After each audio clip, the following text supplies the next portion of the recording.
Hey everyone, welcome to Run Rabbit Run 100 2023. I'm Jamel Curry here with Mountain Outpost and joined by my co-host today, Jason Schlarb. Three-time winner of this event. We are excited to have him with us today. And we're joined this afternoon by Gary Messina. He is running the 100 miler, the Hares, starting tomorrow at noon. And I believe, Gary, this is your first 100-mile race, or have you done one already? Yeah, it's my first one. Nice. Yeah. What's the longest distance you've gone? I'd looking over your results and stuff. I see some 40-miler, but what's the longest you've run or raced? Yeah, 50 miles is the longest I've raced. I threw the Pacific Crest Trail, and so there were definitely some days where there were pushes where it felt like 20 hours was a pretty short period of time. But yeah, I've never raced this long, so I'm excited. Just only excited for this experience. Not really too nervous. You said you've hiked the Pacific Crest Trail? Yeah. Nice. So when did you through hike? I did that in 2017, yeah. Awesome. So Gary's from upstate New York, now living in Park City, and you ran, it looks like, your first ultra locally in Utah, the Antelope Island Buffalo Run in 2018. You've had a pretty great streak, I'd say. I see first place across the board up until I think this year at Broken Arrow Sky Race. So that's awesome to see. Congratulations on all that. How are you feeling heading into your first 100-miler starting tomorrow? Yeah, I'm pretty stoked. I mean, those first place finishes were fun, but I ultimately don't think I was really seeking out competition for being like my primary goal. It's just a lot of local races, just like times that I wanted to go. And so I kind of, for this race, definitely wanted, and same with Broken Arrow, though I got my ass kicked, wanted to seek out a little more competition just to kind of get into the ultra scene, just to see where I stack up. As far as 100 miles goes, yeah, I told myself when I turned 30, I would just try the distance, see if I liked it or not. To me, it seems like, especially like coming from a college running background and having done a lot of shorter stuff, it seemed like even in track where it was like short distance, like the longer it got, the better. And it kind of has seemed to like translate over. I'm like, well, I think ultras definitely seem more like my strong suit, just as far as like the way I'm built and just like my physiology. It's just, I've always enjoyed that distance, but I've never really wanted to dabble or try anything longer than like 7-8 hours. So I wanted to try 100, but I also want to try one that has some, lore in the sport and just timed out that time of year I was looking for. So yeah, this one I'm super pumped about. It's definitely my first 100, so I don't have the experience there, but I've been running my whole life. I've done a lot of long adventures.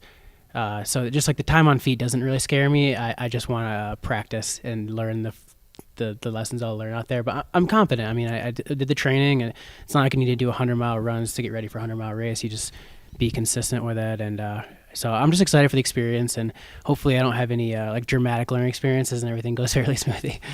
With that said, you don't go run a 100-miler to run a 100-mile race. What have you adjusted training, or do you have a mentor, or how's your approach to this race? Yeah, for a long time I was very unstructured with my training with trail running. I mean, obviously I come from college, so there was the structure there, but I kind of just like retired. You ran in college then? I ran in college, a D3 school in upstate New York. But after graduating, I kind of just focused on just being in the mountains and playing and skiing. And I found myself doing runs on trails, and, I wasn't really like in the community, so to speak, but so very unstructured. And then, I did some races where it was still very unstructured, and I'm like, oh, I'm doing kind of well at this, maybe I'll throw some structure in there. So I started working with a good friend of mine, Jamie Picard. I think you know Jamie Picard. Mm-hmm.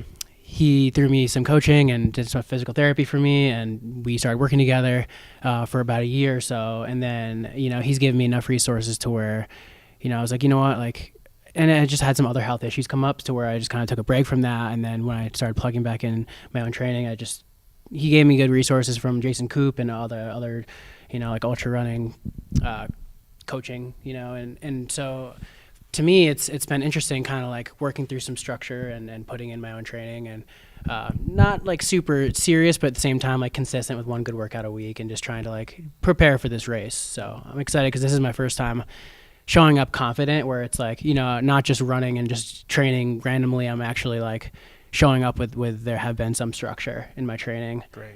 So that'll be cool. Yeah. Yeah. Yeah. Do you have a race strategy approach? Are you gonna just kind of completely run your own race, run your own pace, or are you looking to some other guys out there that maybe have a more proven race strategy or a pacing plan that you might latch onto out there? Sure. Yeah, I don't have a specific pace plan, nor do I plan on basing my plan off anybody else. I find that like my view on it is just hanging out early in the race. I mean, obviously, if I'm winning by like 30 minutes in the beginning, I know I'm probably not making. I don't think I'm going to make any like dramatic decisions early in the race, but I know my fitness pretty well, and I know there's a lot of guys doing this race that have run a lot of smart 100s before.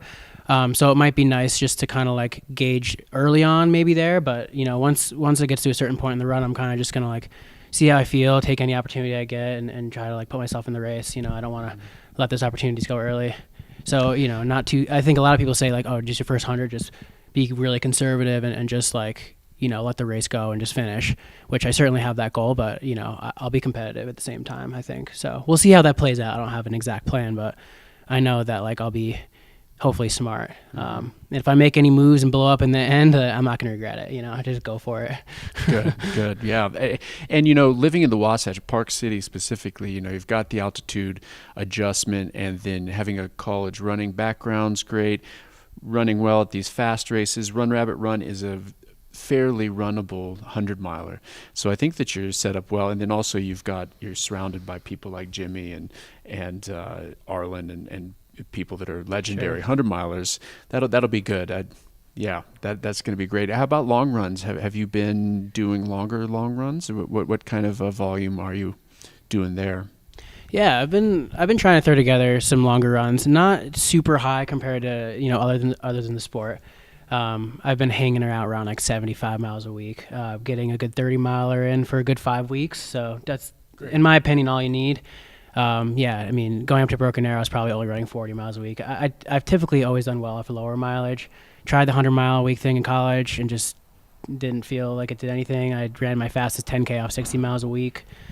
So you definitely threw some mileage at this, but, you know, just consistently hanging around like 12 to 13 hours a week, I feel like it's all I need, you know. Maybe one day I'll try doing like the super volume, but I work full time and I've stayed healthy throughout this whole thing, so I think it'll be all right. Like I really look up to like Carl Meltzer and guys who just have crushed off just like 60 miles a week and just like a really laid back philosophy. So I find that I have more fun and don't take it as seriously when I'm not training as much, and this has felt the most seriously I've taken it off, putting in the commitment of training for 12 and 13 hours a week. And for now that seems about as much as I want to put into it. So I'm stoked, I'm confident, and yeah, but I would say traditionally a little lower mileage, if you're hanging around 65, 70, but whatever.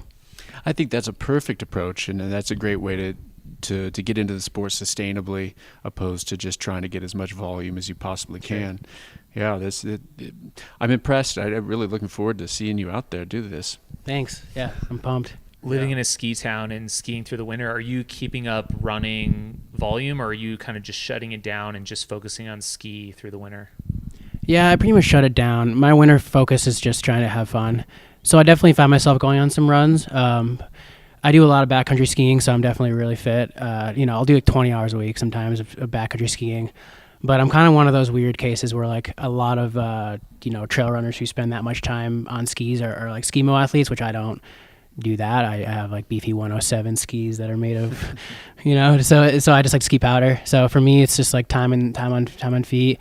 And then, you know, like spring will come along and I'll start throwing in some runs and I get excited about it. And it's sweet because then I'm excited year round. I'm never like pushing through training or anything like that. So I just think that's why I'll never do races like canyons or anything like that. Cause it's like, I mean, if I wanted to do it really well, I'd have to run a lot in the winter, which I just don't do. Not in Park City anyway. So we'll see. I don't plan on changing that anytime soon. I just love skiing, and I just think it gets me clear because the second I start running in the spring, I'm just like super stoked on it, and then that's why we're here in the fall. I just think that's a good time for me to like put together something cool. Nice. Yeah. Looking at the entrance list, is there anyone you're excited to line up against tomorrow? Yeah, I mean, it's cool to see like Jimmy and Arlen and guys like that who have had really good finishes at big races. So it'll kind of be cool to just see how I stack up. That's kind of like exciting for me.